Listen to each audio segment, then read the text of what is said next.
مساء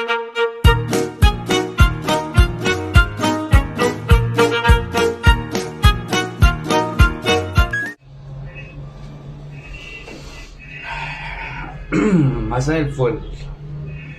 حلقة جديدة من حلقات العشوائي، ونتكلم على ماتش القط. ماتش روتيني، ماتش انت عارف ان انت بتلعب فريق ضعيف فنازل على قد مستوى. جبت الجون الاولاني في اول دقيقة، رجع الريتم هدي لغاية ما جبت الجون التاني وخلاص على كده. عندك جبهة يمين حسبنا الله ونعم الوكيل، وعندك جبهة شمال نار. جبهة يمين ما عملتش ولا هجمة، ما عملتش ولا رفعة، ما عملتش ولا اسيست، مقابل الناحية التانية 2 اسيست. الرفعات كلها من هناك.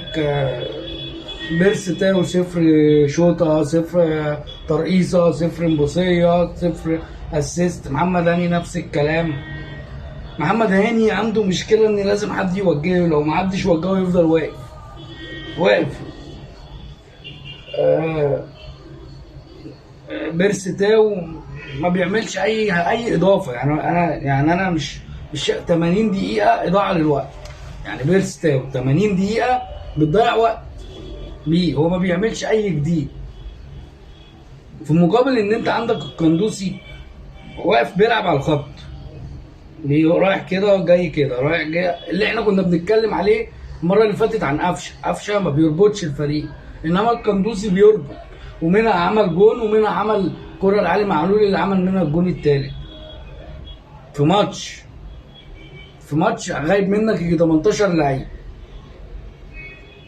القندوسي في ماتش جاب جون وعمل اسيست وظبط، في ماتش غايب منك 18 لعيب. محمد الطاهر لما بطل يفكر في الادوار الدفاعيه بس ظهر بقى يرقص ويروح ويعمل عرضيات في المقابل ان المهاجم بتاعنا بعد ما طلع محمد شريف، من ساعه ما نزل مثلا محمد شريف طلع في الدقيقه 30، بقالنا مثلا لعب حوالي 60 دقيقه او 65 دقيقه، ولا لمس كوره ولا عمل مباصيه ولا هجمه ولا شفنا له اي حاجه. يعني انا مش فاهم برضه، هل بقى ان هو مفيش حد بيدافع، او مفيش حد قال له، او محدش بيعلمه يتحرك ازاي، يروح ازاي، يجري ازاي، واقف فين؟ يعني قوتنا فريق ضعيف. لو ما استغلتش انت الفرصه دي هتستغلها امتى؟ يعني انا لو ما استغلتش الفرصه بتاعت ان انا بلعب فريق ضعيف، امتى هظهر؟ طيب امتى هتكلم؟ يعني امتى هشوف لك جول؟ امتى هشوف لك حركه؟ الكره الوحيده اللي رحت بيها بتمثل ان انت عايز ضربه جزاء. بدل ما انا الم واحط، لا بلم واقع، ملهاش اي لازمه، ملهاش اي 30 لازمه. مروان لما نزل حرك الدنيا. اليو ديانج بقى اللي احنا بقى لنا 4 ماتشات مستواه بيتراجع وبيقول لك ان انا مش بفكر الا في حاجه في شغله دماغه. فلازم حد، كابتن سلام حفيظ ولا اي حد يقف معاه يفوقه ان احنا الوقت ده وقت فوقه، مش وقت ان احنا نقعد نفكر في حاجات تانية. الوقت اللي احنا فيه ده وقت ان انت تفوق اللعيبه اللي معاك، عشان احنا جايين علينا 3-4 ماتشات صعبين. هنبتدي بيهم الماتش السبت اللي جاي بتاع سان داونز، لازم على الاقل لازم تطلع بنقطه، وبعد كده نبقى نشوف ايه اللي هيحصل.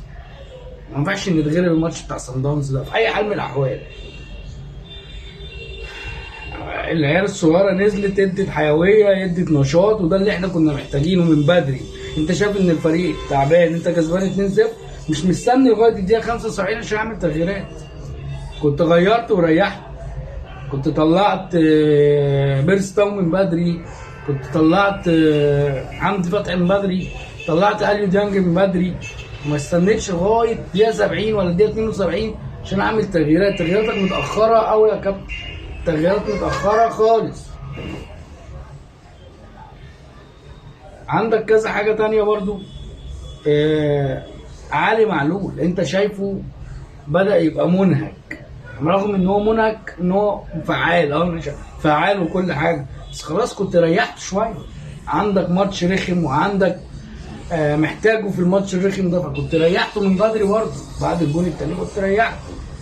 اهم حاجه عندنا دلوقتي ان احنا عندنا الماتش دوت وخدنا 3 بونت، نفكر في اللي جاي. ان شاء الله هنبتدي بماتش المقاولين لو ما تاجلش، اتاجل يبقى خلاص نخش في ماتش سان داونز من دلوقتي.